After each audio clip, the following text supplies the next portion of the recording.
The notification lit up my phone with a soft, indifferent chime, the kind that usually announces a weather update or a pharmacy reminder. But this message was from my son, David. It contained only 10 words, but they were sharp enough to shatter the 68 years of my life into a million pieces. You're not invited to the wedding. Tiffany doesn't want you there. I read the words once, then twice. The air left my lungs in a silent rush, leaving a hollow ache in my chest. I was sitting in my favorite armchair in the sunroom, overlooking the garden I'd spent 3 decades cultivating. The antique porcelain teacup I was holding, a family heirloom from my own mother, suddenly felt impossibly heavy, its delicate pattern blurring before my eyes. The scent of the sweetgrass roses I'd cut this morning, usually a source of simple joy, now smelled like decay. My son, my only child, the boy for whom I had sacrificed everything, had just erased me from the most important day of his life. The cruelest irony, the one that twisted the knife, was a secret only I held. The wedding he thought was being funded by some faceless trust fund angel was in fact my gift to him. Every single dollar. The historic Charleston venue, the couture dress Tiffany had gushed about for weeks, the 5-course meal for 200 guests. It was all financed by me, Eleanor Vance, the woman his fiancé deemed too simple, too old-fashioned, too embarrassing to be seen with. I thought back to the last time Tiffany had visited. She'd walked through my home, a place filled with memories and love, with the clinical eye of a real estate agent about to condemn a property.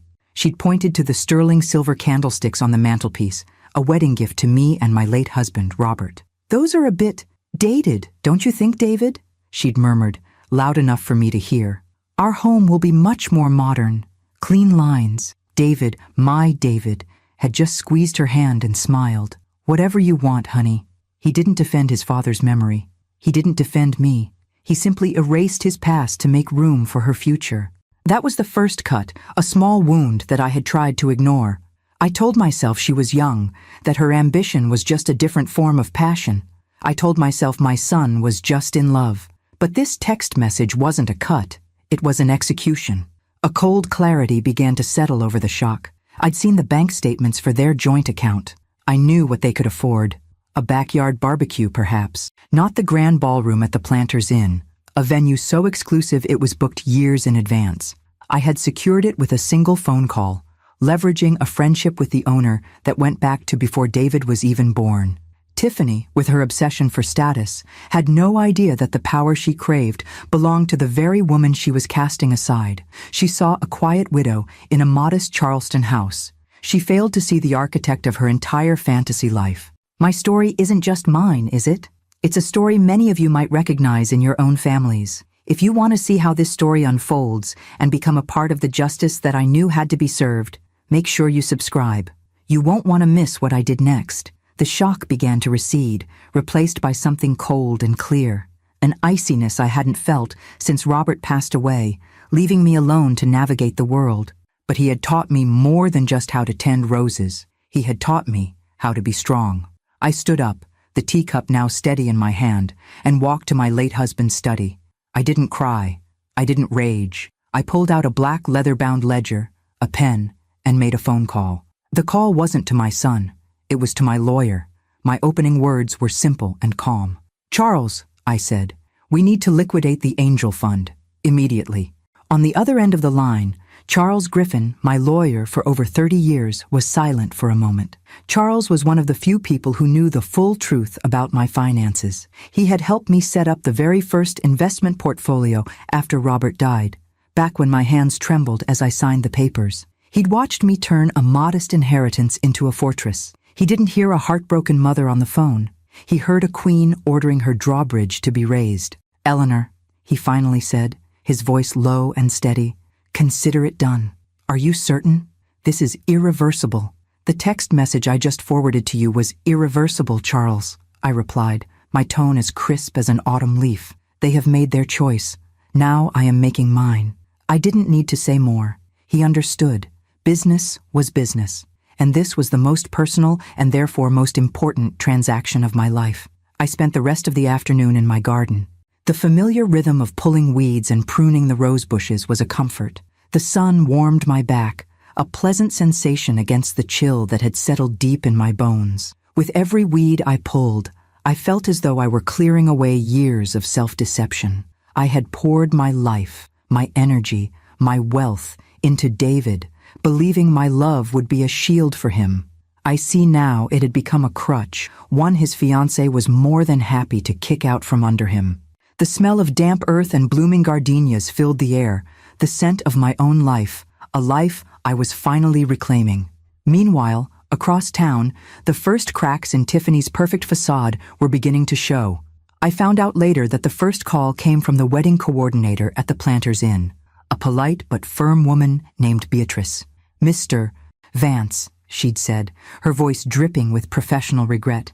"I'm so sorry, but there seems to be a significant issue with the final payment from the trust. It's been recalled." David had laughed, assuming it was a simple mix-up. "Recalled? That's not possible. Just run it again." "We have, sir. 3 times. The funds are no longer available. Until this is resolved, we have to release your booking. We have a waiting list, you understand." Tiffany, who had been listening on speakerphone, snatched the device from his hand. "What do you mean, release the booking? Do you know who I am?" Her voice was shrill, the carefully curated sweetness gone. Beatrice, unimpressed, had simply reiterated the hotel's policy and hung up. Panic set in. The next call was from the floral designer, explaining that the deposit for $10,000 worth of rare Dutch orchids had bounced. Then the call from the caterer. Then the custom stationer. Their dream wedding was evaporating like mist in the morning sun. Tiffany was pacing their modern, minimalist apartment, an apartment I had co-signed for, her face a mask of fury. "This is a nightmare, David. A complete and utter nightmare. You promised me. You promised this would be perfect," she screamed, her voice echoing off the cold concrete walls. "This is your family's fault. I bet your mother has something to do with this, with her cheap, tacky life." David, pale and sweating, kept repeating, "I'll fix it, honey. I'll fix it." But he had no idea how. He had spent his entire adult life cushioned by a soft, invisible safety net, never realizing it was woven by the hands he had just pushed away. Before this story goes any further, I want to invite you to a place where you can get exclusive stories like this one without any ads, delivered right to your phone. You don't even need internet to watch. Just go to the first pinned comment to join our private group.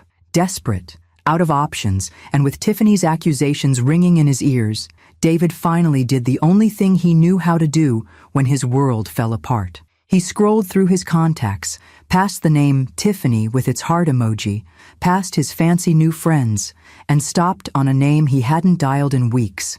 Mom.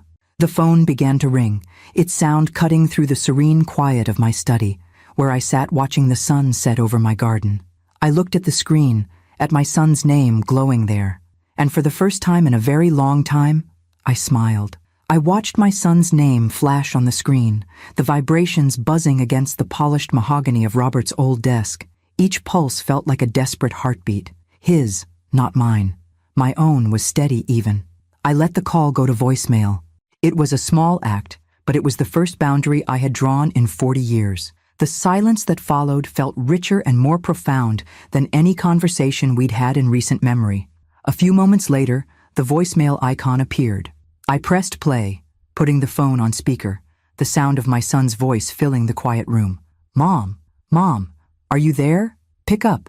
Something's gone horribly wrong with the wedding funds. The hotel, the caterer, everyone is calling. They're saying the money is gone. Did you hear something? Do you know anything about this? Tiffany is falling apart. You have to call me back. We have to fix this. It's a disaster. Not once did he ask how I was. Not once did he mention the text message. It was all about his disaster, his problem, his fiancée's distress. He spoke of the anonymous fund as if it were a public utility that had inexplicably been shut off. The idea that I, his mother, could be the source of such power and chaos was so far beyond his imagination that it didn't even register as a possibility. I deleted the message. His panic was a symptom. The disease was a lifetime of entitlement, and I was the one who had enabled it. No more. Instead of calling him back, I went to the kitchen. I decided to make myself she-crab soup, a Charleston classic Robert had adored. The process was a meditation, sautéing the mirepoix, whisking the cream, delicately folding in the fresh crab meat, I remembered making this exact soup for David's high school graduation party. He'd brought all his friends over, and I'd spent 2 days cooking. He had hugged me in front of everyone and said, "My mom makes the best food in the whole world." He was so proud of me then. Where had that boy gone? I found him in flashes as I stirred the soup. I remembered when he was 12, and his dream was to go to space camp. It was obscenely expensive, far more than I could afford on my catering income at the time. So I sold my grandmother's diamond earrings, the ones she wore on her wedding day. I told David the money had come from a lucky catering gig. He never knew. He came back from that camp with stars in his eyes, telling me about building rockets and dreaming of other worlds. I had given him his dreams, piece by sacrificing my own past. And for what? So he could hand his future to a woman who measured my worth by the brand of my handbag? The soup was rich and velvety, a taste of home, of a life I had built. As I ate, seated at my formal dining table, using the good china, a profound sense of calm washed over me. This wasn't about anger anymore. It was about correction, a market correction for a son whose stock had been vastly overvalued for far too long. He had forgotten the foundation upon which his entire life was built. It was time to give him a lesson in architecture. It's amazing how a single moment can change everything, isn't it? I'd love to know where you are all watching this from, and how old you are. It helps me feel connected to you all, and if you're finding some strength in my story, please take a moment to press the like button.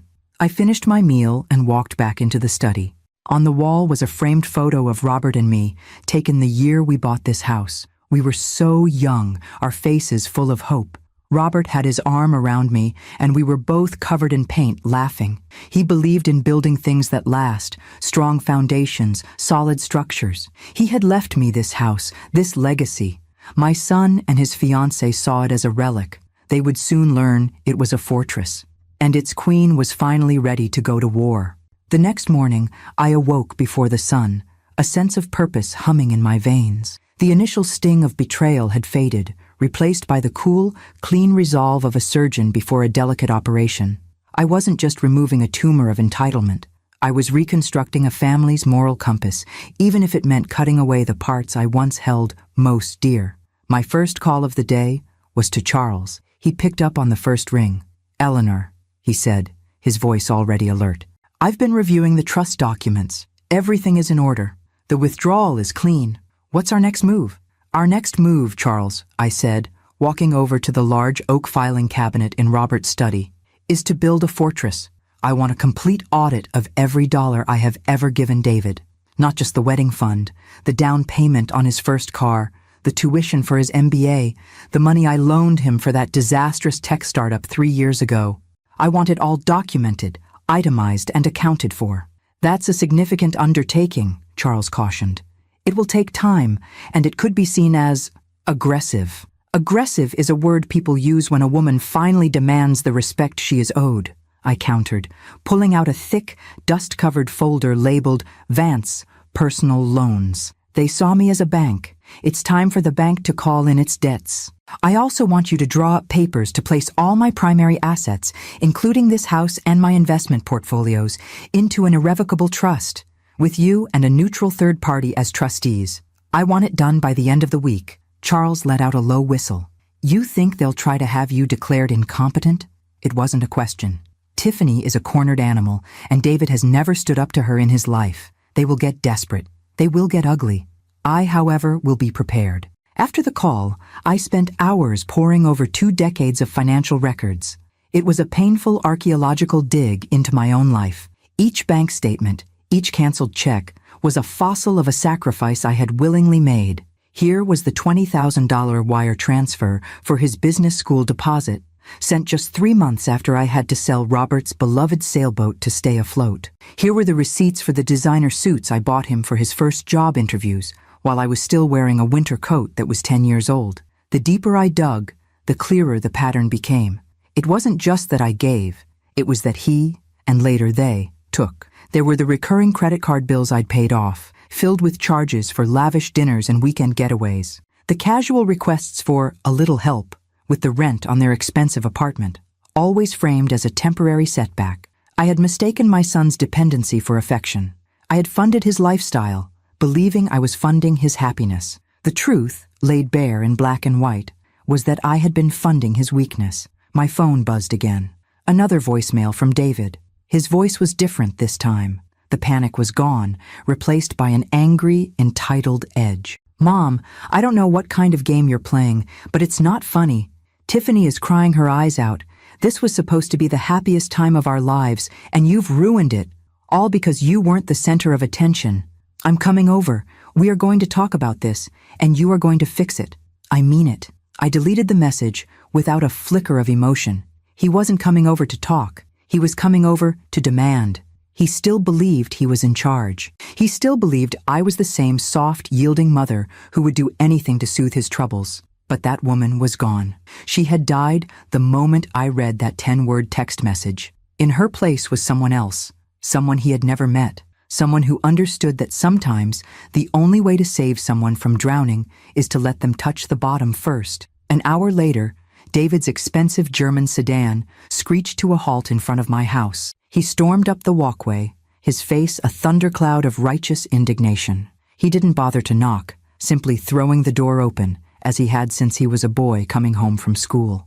But the woman waiting for him in the foyer was not the mother he expected. I was standing perfectly still, dressed in a sharp, tailored blazer, my hands clasped calmly in front of me.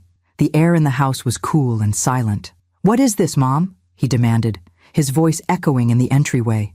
"You're acting like a child. You're trying to punish me because you're not getting your way. This is insane." "Insane," I repeated, my voice even and low, "is expecting a lifetime of investment to yield no return. Insane is biting the hand that feeds you and then demanding to be fed again." From his car, I could see Tiffany's silhouette in the passenger seat, a simmering volcano waiting to erupt. She was letting him fight the first round, confident he would win. "This isn't an investment. It's what parents do," he shot back, taking a step closer. "You're supposed to support me. You're supposed to want me to be happy." "I have always wanted you to be happy, David," I said softly. "But I have confused your happiness with your comfort. That was my mistake. And as you know, I am very meticulous about correcting my mistakes." Just then, a quiet, stately Lincoln Town car pulled into my driveway, parking directly behind David's sedan. Charles Griffin stepped out of the driver's side. From the passenger side emerged a woman who looked to be in her late 30s. She was sharp, dressed in a steel gray suit, her dark hair pulled back in a severe bun. She carried a leather briefcase and moved with an air of unshakable confidence. This was Isabella Rossi, the forensic accountant Charles had recommended, my new secret weapon. David watched them approach, his angry momentum faltering. He looked from Charles's grim face to the unfamiliar woman's piercing eyes, and a flicker of uncertainty crossed his features. This was no longer a simple family argument. He was outnumbered. "David," I said, my tone now formal, "this is my legal counsel, Charles Griffin, whom you know, and this is Ms. Rossi. She is a forensic accountant I have retained to conduct a full audit of the Vance family estate." The color drained from David's face. "An audit? What are you talking about? What estate?" "The estate you have been drawing from your entire adult life," I said, taking a slim folder from the hall table beside me. I handed it to him. "Before we can discuss any new financial ventures, such as a wedding, we must first reconcile all outstanding debts. This document contains a preliminary summary. I believe you will find the figures illuminating." He opened the folder. His eyes scanned the first page, then the second. I saw his hands begin to tremble as he absorbed the sheer scale of it all, the MBA tuition, the car, the failed business, the credit card bailouts. The sum total was a number he couldn't possibly comprehend, a debt he could never repay. His shock was so profound that he didn't notice Tiffany getting out of the car. She marched up the walkway, her heels clicking angrily on the flagstones. "What is taking so long, David? Did you fix it?" She stopped dead when she saw the assembly on the porch, her eyes narrowing with suspicion. "Who are these people? Are you trying to intimidate us?" She snarled at me. I ignored her completely, my gaze fixed on my son. He looked up from the papers, his eyes wide with a dawning horror. He looked utterly lost, like a boy who had just learned the monster under his bed was real. "Your fiancé seems to have some questions," I said, my voice cutting through the tension. Perhaps you should start by explaining to her that this house, which she finds so dated, will be used as collateral against your first repayment. Charles has all the necessary paperwork. I then turned to my team. Charles, Ms. Rossi, shall we go inside? We have work to do. I walked back into my house, leaving him on the porch, holding the evidence of his life's true cost, a bill he had never expected to pay. The heavy oak door closed behind me with a soft, definitive click, leaving David and Tiffany standing on the porch in the sudden, suffocating silence. Inside, the house felt like a command center. Ms. Rossi, ever the professional, immediately set up her laptop on the dining room table, her fingers flying across the keyboard as she began cross-referencing the files I had given her. Charles stood by the window, discreetly observing the scene unfolding outside. Tiffany was the first to break. Her carefully constructed mask of sophistication shattered, revealing the raw, grasping greed beneath. "This is a joke!" she shrieked, snatching the folder from David's limp hands. Her eyes blazed as she scanned the numbers. "She can't do this. This is illegal. It's extortion." David, still pale, finally found his voice, but it was weak, uncertain. "Tiffany, calm down. Let's just think for a minute." "Think? I'll tell you what I think," she spat, turning on him. "I think your mother is a manipulative, vindictive old witch who is trying to ruin our lives because she's jealous. She can't stand that you love me more than you love her. And you're just letting her walk all over you like always." It was a tantrum of epic proportions, a full-blown meltdown right on my manicured lawn. I almost felt a sliver of pity for her. She was like a child who had been given the keys to a candy store, only to have them snatched away just as her pockets were full. She had built her entire identity on a foundation of money that was never hers, and now that foundation was crumbling to dust beneath her feet. Charles turned from the window. "She's losing control," he murmured, a note of satisfaction in his voice. "People like her always do. They can't stand the loss of power." Tiffany's tirade escalated. She began to make threats, her voice rising in pitch. "I'll get my own lawyer. We'll sue her. We'll tell everyone she's lost her mind. We'll have her declared incompetent. A judge will see what she's doing." It was the moment I had been waiting for. The threat I knew was coming. Charles caught my eye and gave a subtle, almost imperceptible nod. My prediction had been perfect. My preparations were justified. As if on cue, another car pulled up to the curb. Not a luxury sedan, but a modest, well-maintained station wagon. A woman in her late 50s with kind eyes and work-worn hands stepped out. It was Maria, who had been my head chef at the catering company for 15 years before I retired. She was holding a small basket covered with a checkered cloth. She had heard I was feeling unwell, a little white lie I'd told a mutual friend, and had brought me homemade soup. Maria took in the scene on my porch with a single sweeping glance. Tiffany's rage, David's paralysis, and the cold authority of my legal team visible through the window. She walked past them without a word, her expression one of quiet disapproval, and knocked softly on my door. I opened it myself. "Maria," I said, my voice warm with genuine affection. "What a lovely surprise." "Eleanor," she said, handing me the basket. I was worried. It seems my worrying was justified, though not for the reasons I thought. Her gaze flickered back towards the drama on the lawn. Some people have no respect for their elders, for the people who gave them everything. Her words, spoken with such simple, heartfelt conviction, were more powerful than any legal document. They were a testament to a life built on loyalty and mutual respect, not transactions. It was a language Tiffany would never understand. The sight of this simple act of loyalty seemed to break something in David.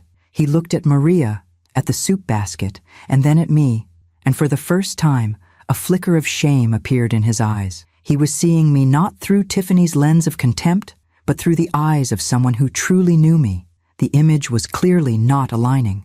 If this story is resonating with you, please share it with someone who needs to hear it. And don't forget to subscribe so you don't miss the moment the tables truly turn. Tiffany, however, saw Maria's presence as an insult. "Oh, look," she sneered. "The hired help is here to defend you. How sweet." She finally turned and stormed back to the car, slamming the door so hard the windows rattled. "Fix this, David," she screamed through the closed glass, "or I'm gone." He was left standing alone on the walkway, caught between two worlds. The world of his past, represented by a simple bowl of soup, and the world of his future, screaming at him from inside a luxury car he now realized he couldn't afford. He looked at me, his eyes pleading. "Mom," he whispered, the single word hanging in the air, heavy with a lifetime of unspoken truths. I looked at my son, standing on the threshold between his past and his catastrophic present, and for a fleeting moment, I saw the little boy who used to scrape his knee and run to me for comfort. That boy was gone. In his place stood a man hollowed out by his own choices. I ignored his whispered plea. My attention was on the woman who had shown me loyalty when my own flesh and blood had shown me none. "Maria, please come in," I said, opening the door wider. "Let me warm this up for you. You shouldn't have gone to all this trouble." "It is never trouble to care for family, Eleanor," she said, her eyes sending a clear message that family was not always defined by blood. I led her into the kitchen, leaving David standing alone on the porch, a ghost at a feast he was no longer invited to. From the kitchen, I could hear the muffled sounds of Charles and Ms. Rossi working in the dining room, the soft rustle of papers, a low murmur of conversation. Their presence was a steady hum of power, the engine room of my new reality. Outside, another sound began to intrude, the impatient bleating of a car horn. Tiffany had lost her patience. David, startled back into action, scurried back to the car like a servant answering a bell. Through the kitchen window, I had a perfect view of the ensuing drama. Tiffany's hands were flying, her face contorted with rage. David was gesturing wildly, trying to placate her, his posture one of complete submission. He was a puppet, and she was pulling every string. After a few tense minutes, he got out of the car and walked back to my front door, his shoulders slumped, his face set with a new, desperate resolve. He knocked this time. I opened it, my expression unreadable. "Mom," he began, his voice taking on a tone of rehearsed sincerity. It was the voice he used when he wanted something he knew he didn't deserve. "This has gone too far. You're tearing this family apart. Don't you want to be a grandmother? Don't you want to see your grandchildren?" He paused for dramatic effect, then delivered the line he thought was his trump card. "Tiffany is pregnant." The lie hung in the air between us, cheap and transparent. He really thought it would work. He thought a phantom grandchild could erase years of disrespect and a betrayal that had cut me to the soul. He was playing a game of checkers, not realizing I had been playing chess his entire life. I felt a wave of pity for him, so profound it almost hurt. He wasn't just my son. He was a stranger I had funded for 40 years. "Oh, David," I said, and my voice was laced with a sorrow that had nothing to do with his manufactured drama. "When I hired Ms. Rossi to conduct the financial audit, I also took the liberty of retaining a private investigator. I've had a team watching you and Tiffany for 2 weeks." His face froze. The fake sincerity evaporated, replaced by raw, primal fear. "Your fiancé did have an appointment last Tuesday," I continued, my voice calm and surgical. "But it wasn't with an OB-GYN. It was with a divorce attorney, one of the best in Charleston. They were discussing asset division and the strength of pre-nuptial agreements. She wasn't planning for a nursery, David. She was planning her exit strategy." The color drained from his face, leaving behind a sickly gray pallor. He looked like he had been struck by lightning. "She isn't pregnant with your child," I finished, letting each word land with the weight of a coffin nail. "She's pregnant with a plan that you, my son, were merely a stepping stone for. It seems we have both been funding her dreams. The only difference is, I can afford to cut my losses. I shared a lot of my journey with you. Sharing your own story can be powerful too.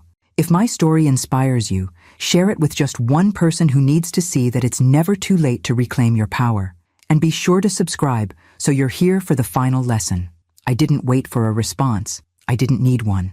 I slowly closed the heavy oak door, the lock clicking into place with a sound that echoed the closing of a chapter. I left him standing on my porch, a man who had just learned he was a pawn in 2 games at once and had lost them both. The silence that followed the click of the lock was absolute. It was the sound of a world ending. Through the beveled glass of the door, I saw David's form, motionless, as if he'd been turned to stone.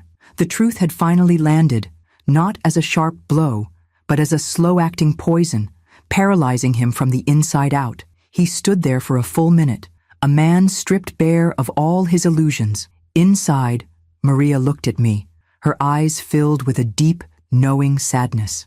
"It is a hard thing to watch a child fall, Eleanor," she said softly. "It is harder to watch him refuse to stand on his own 2 feet," I replied, my voice steady. I led her into the living room, away from the front of the house. I had no interest in watching the inevitable, ugly implosion. The seeds were sown. The harvest was theirs to reap, but we heard it anyway. A car door slamming open. Tiffany's voice, no longer just shrill but laced with pure venom, cut through the quiet afternoon air. "What did she say to you?" "David, don't you dare walk away from me."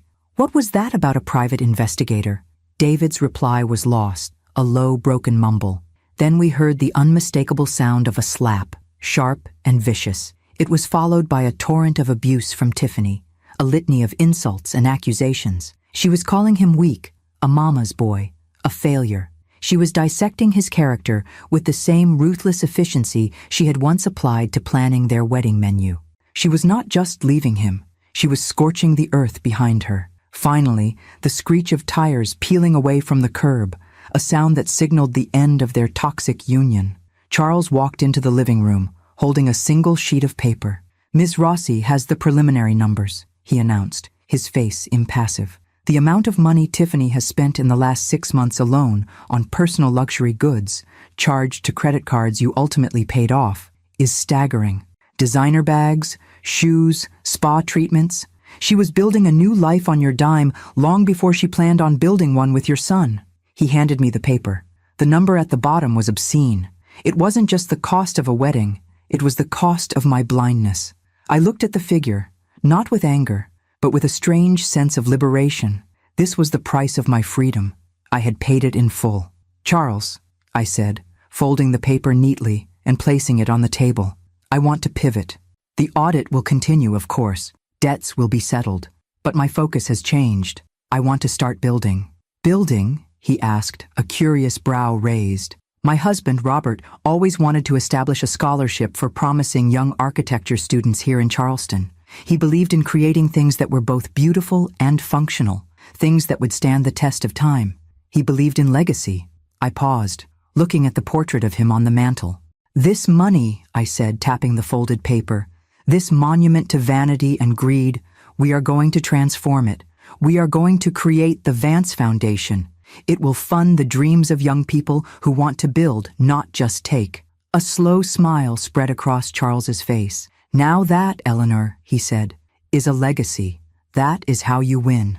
That evening, after Maria and my legal team had departed, I sat in my quiet study, the house finally feeling like my own again. There was no joy in my son's pain, no triumph in Tiffany's downfall. There was only the quiet satisfaction of a balance sheet being corrected.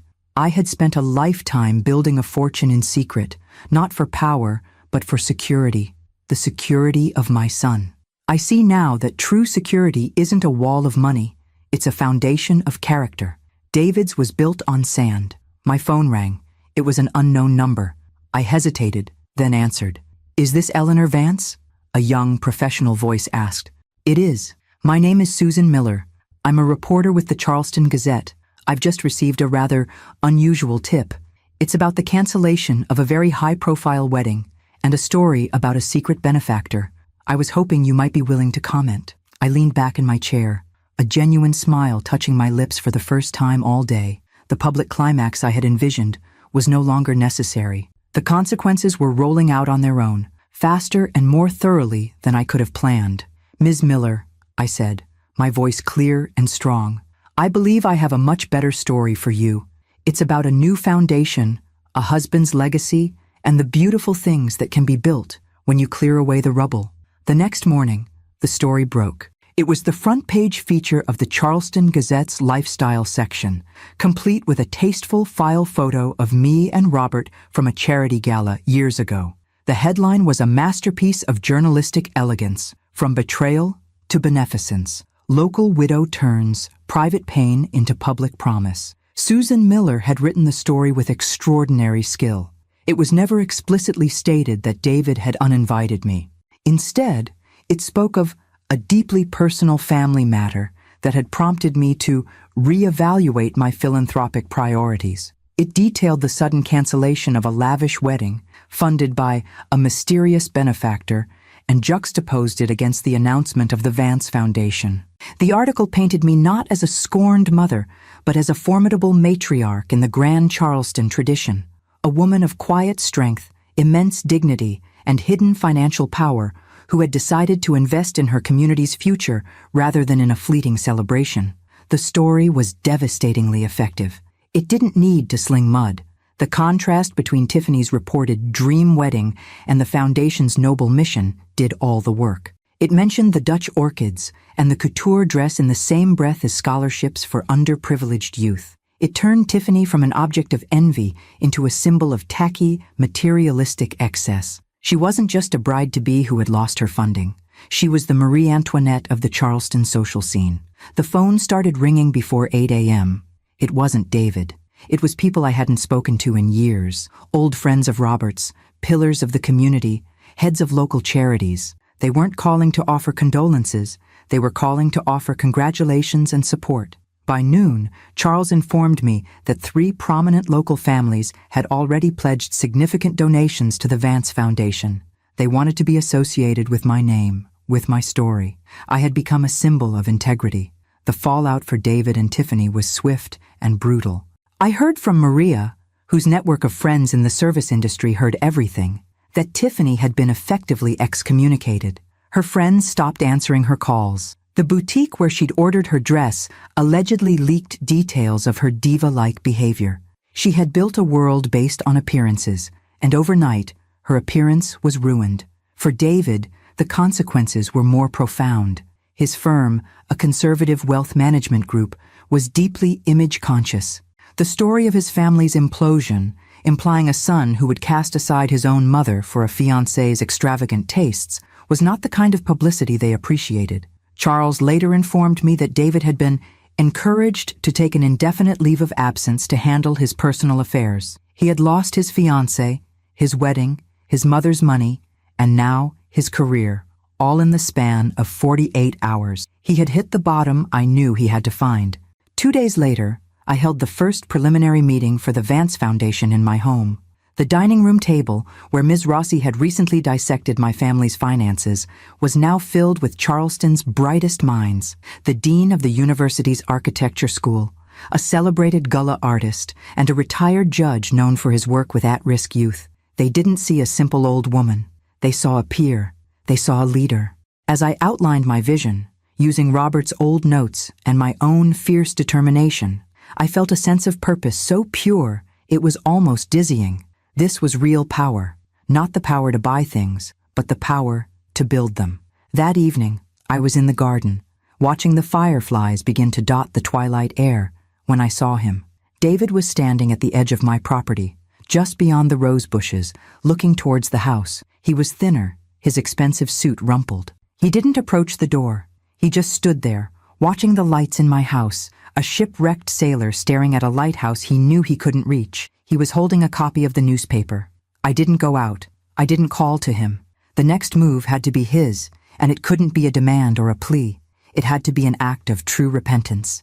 I turned away from the window, leaving him alone in the growing dark. 6 months later, the air in the grand ballroom of the Charleston Museum was buzzing, not with the frantic energy of a wedding, but with the quiet, powerful hum of purpose. It was the official launch gala for the Vance Foundation. I stood near the podium, not as an unseen benefactor, but as its founder and chairwoman. The room was filled with the city's most influential people, but my focus was on the 5 young, bright-eyed students standing beside me, the first ever recipients of the Robert Vance Memorial Scholarship. They were the future. They were my legacy. I saw him slip into the back of the room, almost unnoticed. David. He was wearing a simple, off-the-rack suit that hung loosely on his thinner frame. The arrogance was gone, replaced by a quiet humility I had never seen in him. He made no move to approach me, simply stood by the entrance, watching, his eyes filled with a profound and heavy sorrow. He was no longer the entitled man-child who had sent that text. He was just a man who had lost everything and was finally beginning to understand why. Before I share the final lesson I taught my son that night, I want to invite you one last time to our private group. It's a place for exclusive stories like this, with no ads, right on your phone, even without internet. The link is in the first pinned comment. It would mean the world to have you there. Later, as the event was winding down, he found me in a quiet alcove overlooking the museum's gardens. "Mom," he began, his voice barely a whisper. "David," I acknowledged, my tone polite but distant. "The foundation. It's incredible," he said, gesturing vaguely at the room. "What you've done, what Dad would have wanted." He finally met my eyes. "I'm sorry. I know those words are not enough. I know they mean nothing after everything. But I am sorry. For my weakness, for my cruelty, for not seeing you." I listened, giving him the respect of my silence. The apology was real. I could see it in the lines of exhaustion around his eyes, in the way he held himself, as if bracing for a blow he knew he deserved. "I was wrong," he continued, his voice cracking. "I let Tiffany convince me that your love was a chain, when all along it was a safety net. I cut it, and I fell. I deserved to." He told me then that Tiffany had left him the day after our last confrontation. She had tried to sue him for emotional distress and a portion of his expected inheritance, but her case was laughed out of court when my lawyers revealed the findings of the private investigator. She left town with nothing but the designer clothes on her back, clothes I had paid for. "Sorrow is a start, David," I finally said, "but it is not a solution. You didn't just break my heart, you broke my trust. A heart can mend. Trust has to be rebuilt, brick by painful brick, and it's not my job to build it for you. It's yours." He nodded, accepting my words without argument. "I know. I got a job. A real one. It's an entry-level position at a small construction firm. I'm starting from the bottom." A faint, sad smile touched his lips. "I'm finally building something myself." It was the first time in his life he had spoken a sentence that made me proud. I didn't offer him a hug. I didn't invite him to Sunday dinner. It was too soon for that. I simply said, "That is a good place to start."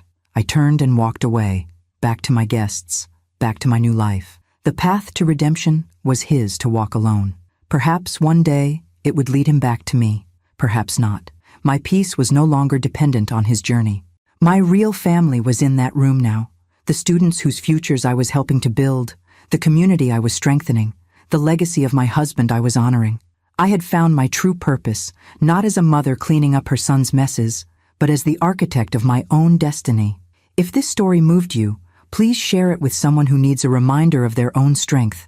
Your voice can be a lifeline for someone else. And don't forget to subscribe for more stories that matter. Thank you for listening. My greatest victory wasn't in the lesson I taught my son, but in the one I taught myself. My worth was never up for his approval. It was always and irrevocably my own.